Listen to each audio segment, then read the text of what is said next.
right, so this is a recording to explain how to click through and interpret a correlation, a Pearson correlation. So this is a data set from the Early Childhood Longitudinal Survey that tracked kids who started kindergarten in 2011 and followed them up through the spring of 5th grade. I think this data set only goes to the spring of 4th grade though, but it definitely has enough information we can use to run a correlation.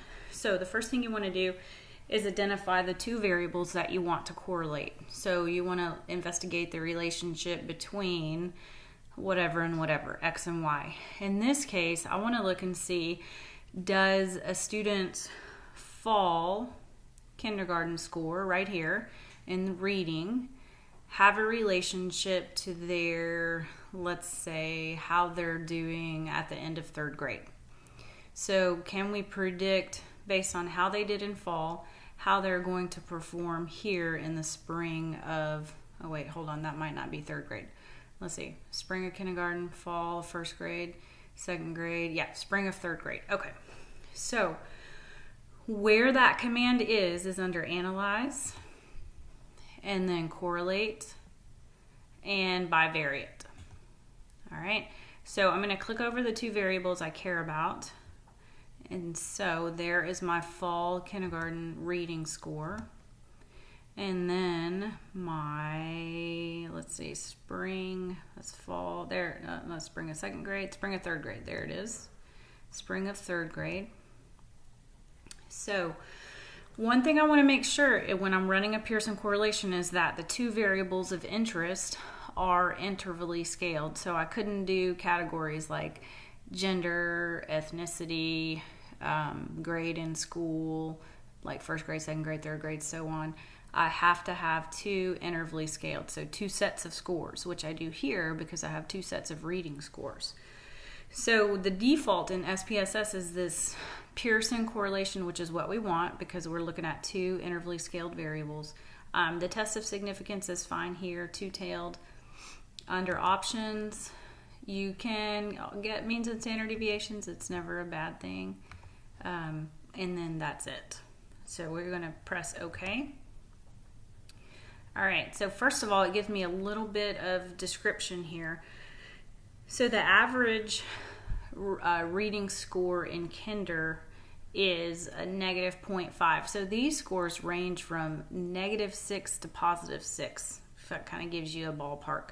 I had over 15,000 participants, and then I had 12,000 with the 3rd grade reading scores. So you can see that there's definitely an increase. It goes from a -0.5 to a +2.6. So when I come down here to the correlation, I want to focus first on the Pearson correlation line. So this is reading 3rd grade, kinder, correlated with reading 3rd grade. I need to go in and change the names of my variables so they make more sense. But it works just like a multiplication table where you look at a column where a column and a row meet. There's the value 0.60. So remember that Pearson correlations range in value from -1 to +1. Okay, remember they are bounded on either side. So a 0.605. If I look down one line, I can see that it is statistically significant, but that's totally expected because our sample size is huge. And if you remember back to that first stat course, we talked about how and why a large sample size will always result in a statistically significant result. It doesn't mean it's necessarily meaningful. It's just a product of a large sample size. So, but it is statistically significant because it's less than 0.05 right here. We can also tell because it is giving us the stars and the correlation is significant at even the 0.01 level. So they're saying it's even more significant than 0.05. But again, report it, but not necessarily anything exciting because we have a huge sample size.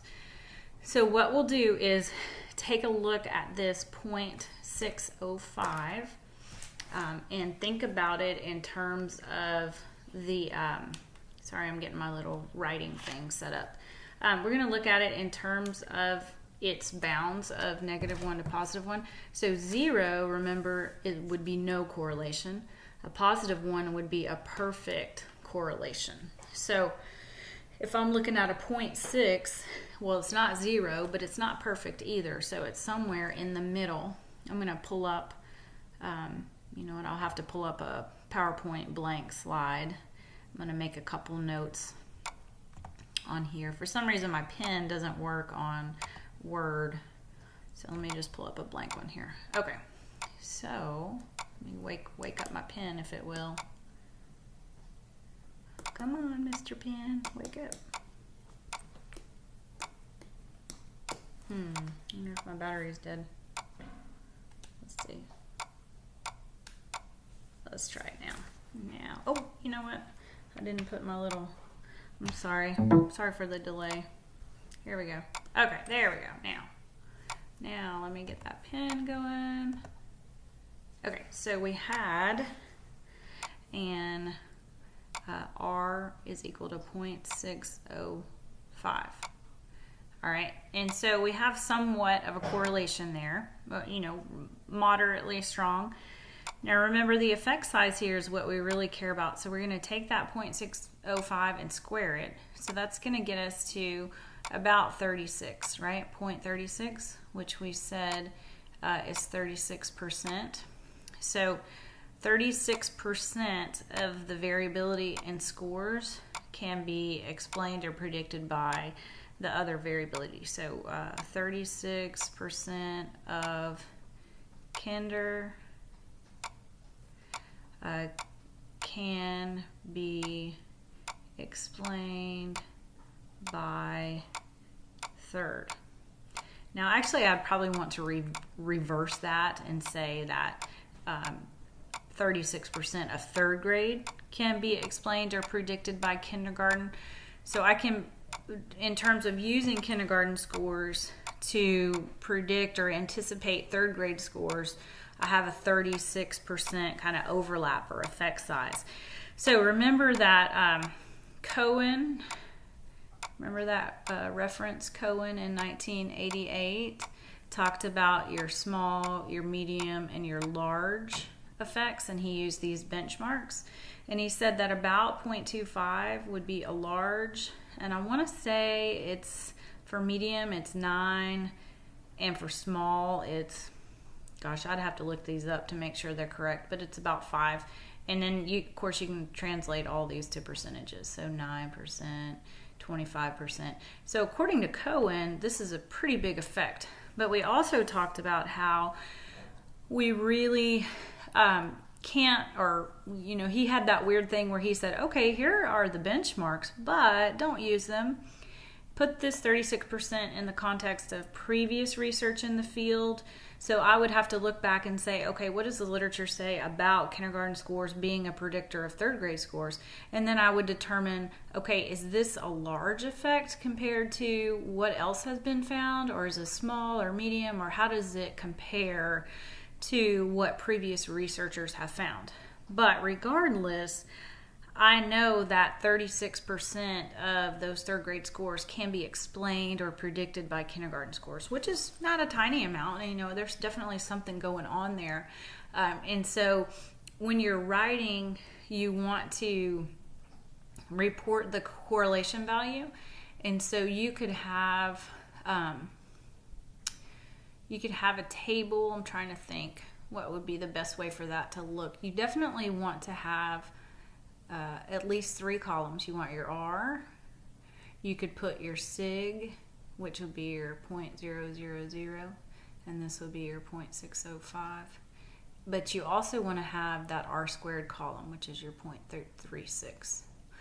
And so you could say, like if I wanted to, I would say maybe the name of my table would indicate what I'm correlating, and then over here I might have a couple of different things. So maybe this is third reading, and then maybe I want to do it again for fourth reading, and the name of it would be kinder reading. This pen is hard to write with, sorry, it's so sloppy.